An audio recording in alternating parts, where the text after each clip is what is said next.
before time bore witness, before even silence was born, there were only the drummers of the deep sky. They struck their invisible hides with rhythms that sparked stars into fire. From their beat emerged the three celestials: Nomvula the moon, keeper of secrets, mother of balance, whisperer of dreams; Zithulele the sun, bearer of flame, sovereign of ambition, worshipped for his glory; and the third, unnamed, unknown, buried beneath the first baobab by sky and earth themselves. It was Izilo, the twin that was never born, whose mouth formed before its voice, whose purpose was to devour memory. Together, the moon and sun spun the world into being. Nomvula cooled fire into rivers. Zithulele carved flame into forests. And beneath it all, the people of the land, the Zulu, emerged children of rhythm and bone, soul and storm. They honored Nomvula, for under her light, crops flourished. Under her calm gaze, warriors rested their spears. Under her glow, truths were remembered. But even stars grow jealous. Zithulele burnt brighter each day, desperate to be loved more than his sister. He came down in a cloak of flame and whispered to kings, "Why praise shadows when I give you gold?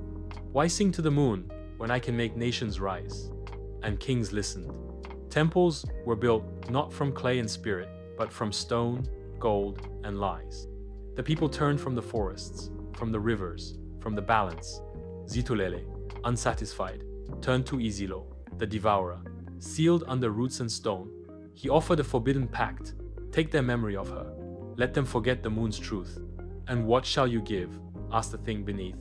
"My fire, my fury, my promise to never forget you." And the deal was struck.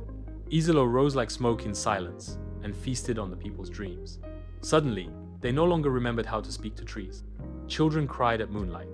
Women miscarried in the eclipse. Men sharpened spears for conquest. And Nomvula, she dimmed.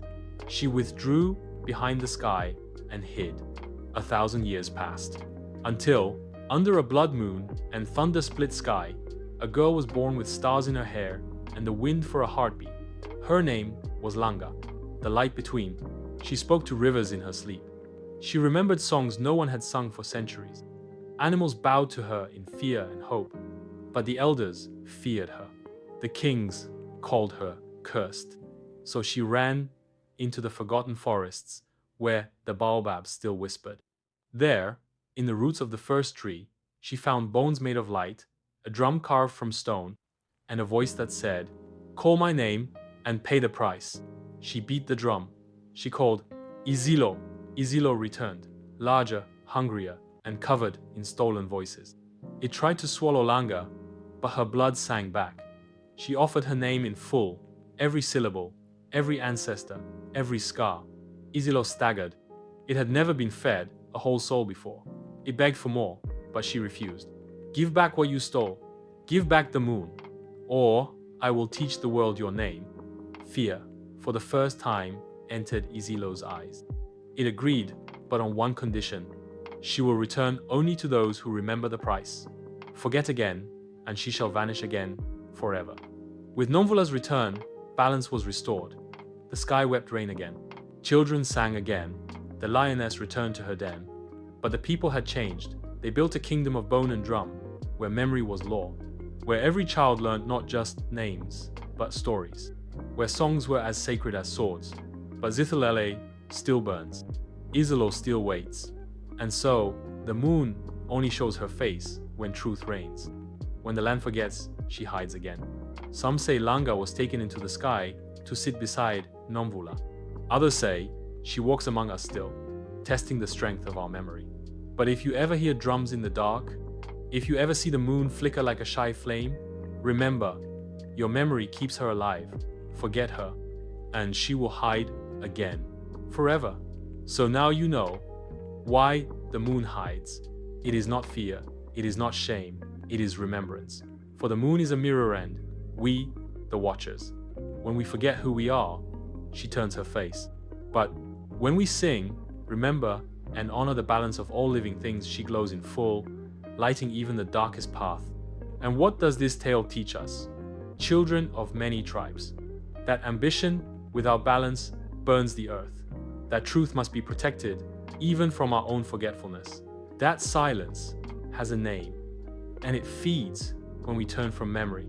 That our ancestors live in the rhythm of our stories, and that every moonlit night is a second chance to remember who we truly are.